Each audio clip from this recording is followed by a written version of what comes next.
Welcome back. We're continuing our segment on generational transfer here at the R.A. Brown Ranch. And with me now is Donnell Brown. Donnell, thanks for spending a few minutes with us today. Absolutely. Thank you. Well, the first question I have for you is, what was your immediate reaction after working all your life alongside all your brothers and sisters and family when Mom and Dad came and said, hey, it's time to split up the ranch? It was a surprise to me. We had done some financial planning years ago with some of the land, but as far as dividing it out to the 4 kids, I was a bit surprised. So when your folks came to you and gave you the assignment to devise a plan for splitting up the ranch, how did you and your siblings approach that? Well, it was interesting. Dad said, all right, we're going to divide up the ranch, and you're more involved in the seed stock, so I think you'll get that, and Jody's more involved in the farming, I think we'll give him that. And Mom said, no, wait just a minute. We're giving this to them. Let's let them decide. And so I thought it was great wisdom on Mom's behalf, and it worked out well. Now, it was a bit challenging. To sit together and divide up a ranch that's been in the family now 5 generations. Yeah. But it was amazing, and it worked well, and we divided it up, and dividing the land was actually the easiest part. So as you and your siblings began that process, was it just you and your siblings involved, or did you involve the entire family?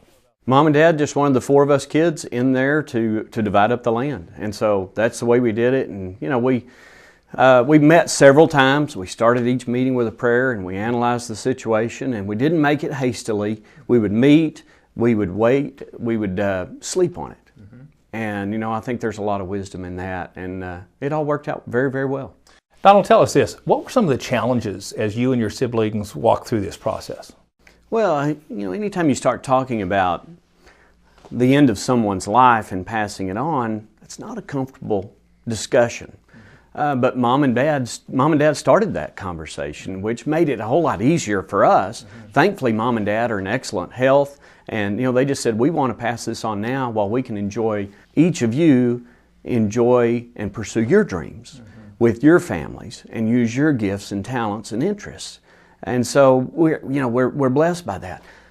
I don't know what it's like to lose a parent. Mm-hmm. I can't imagine going through this process of dividing up the family business along with the emotional drain of a loss of a loved one. Mm-hmm. And so, it's challenging, but I think it's so much easier to do it without that extra burden. Absolutely, without that burden, and being able to do it with clear mind, and Mom and Dad right there in case we need them to ask a question. To referee. That's right. So, I think it's important.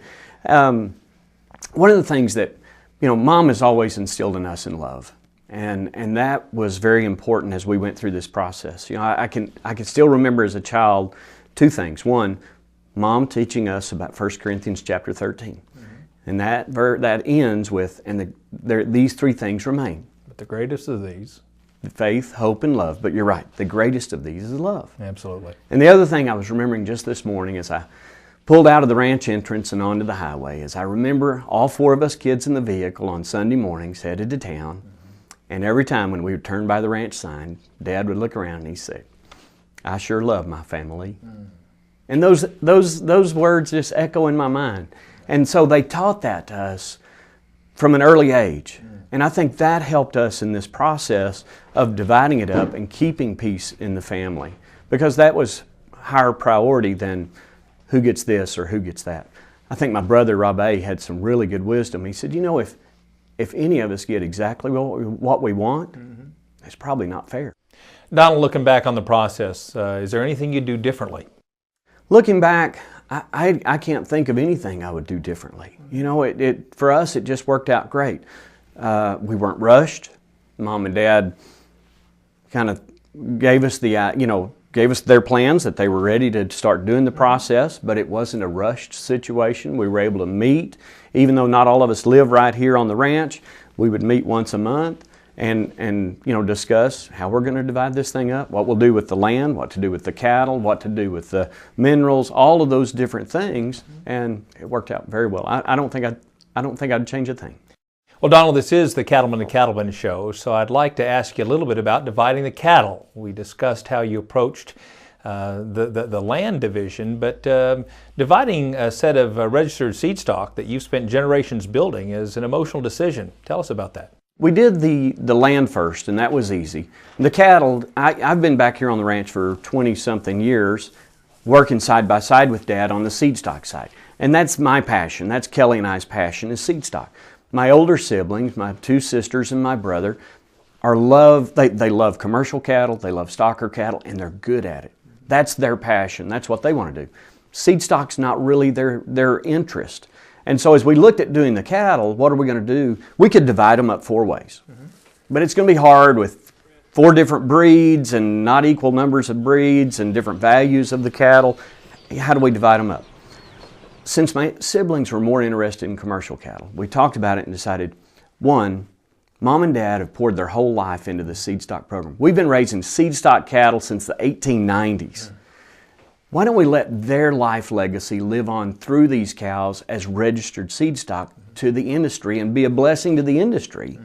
And with that, help the cattle bring great value for what their seed stock value would be worth. And then if some of the family wants to buy a few out of the sale, that's fine. And we were very transparent by that. And then, so our hope was the cattle would live on, the industry live on with those cattle, Mom and Dad's legacy live on through the cattle, and that our siblings would probably have more money in their pockets to buy commercial cattle to stock their part of the ranch. And it worked out very well.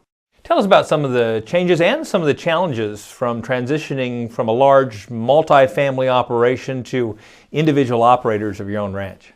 There are a lot of things that I hadn't done here on the ranch. My sister Betsy had always done the accounting. And so now Kelly and I are like, oh my goodness, there's a lot we have to learn. and so that was one of the challenging things in that transition is, you know, we're downsizing. We don't have as many cattle. We don't have and yet here Kelly and I, we're still going to sell 600 bulls each October. And we're doing that with the help of our cooperator team and because Mom and Dad gave us enough lead time to do some planning where we could buy some commercial cows, put embryos from our best donor cows, and rebuild the cow herd. Sure.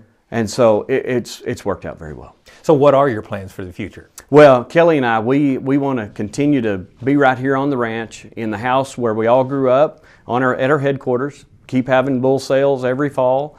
And well, I think as someone coined years ago, we want to keep raising cows, kids, and quarter horses. Donald, looking forward 10 years from now, how will you gauge the success of the decisions you've made?